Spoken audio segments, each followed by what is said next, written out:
So there we were, tempest-tossed, battered and broken, unsure of how we had gotten to an unfamiliar and hostile land. I'm sure the others had turned their attention towards the tasks ahead, but my attention had, as always, been upon my companions. Given how the day's fight went, and the near death of Fulcrum and Kodo, I felt more than ever the need to preserve their story in my book. Many pages hold the detailed descriptions of unusual flora and fauna, unfamiliar lands, detailed maps, and theories about our whereabouts. But the most important pages are my efforts to understand my companions. The gods always tell tales with powerful archetypes. The task is to know who we each are in their tale.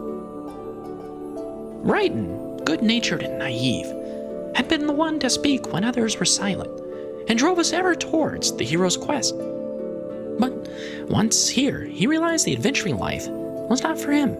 He had found community, and though he may protest, his community had found their hero.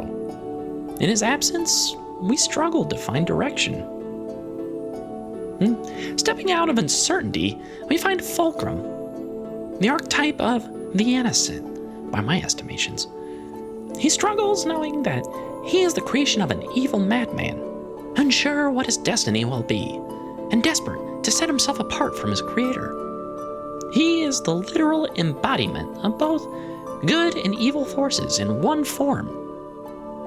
He reminds each to retain their youth, full of wonder, but he will need guidance, and I can't help but feel we are here to deliver him to his destiny, whatever good or evil that may actually lend to be. Next, I see Balrin as the outsider, bringing a perspective from beyond our society's norms. He appears uncaring and harsh, but he oftentimes is well ahead of the others in recognizing the way forward. While on the surface he seems uncaring, deep down, he at least has a need for us, and on more than one occasion, he has been the difference between life and death, particularly mine. His lessons will remind us that life can be harsh, and we must see it as it is, not how we wish it were. Now, who is Morgaine? It seems that he must be the everyman.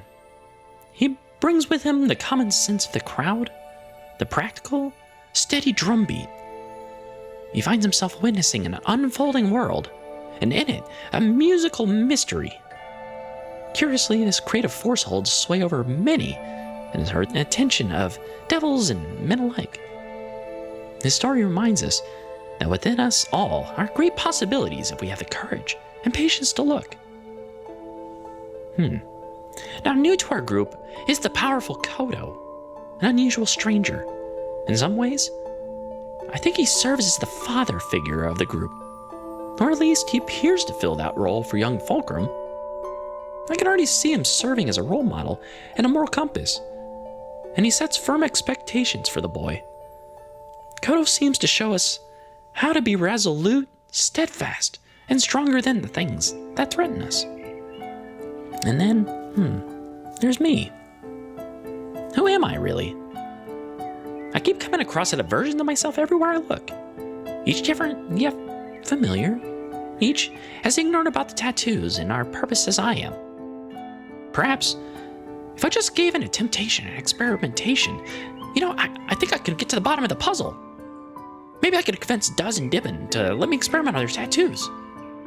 And then the three of our tattoos would be in the second form, but each different, of total versions. Wait a minute, is that the sun coming up? Oh, okay, well, where was I? Oh yes, who am I?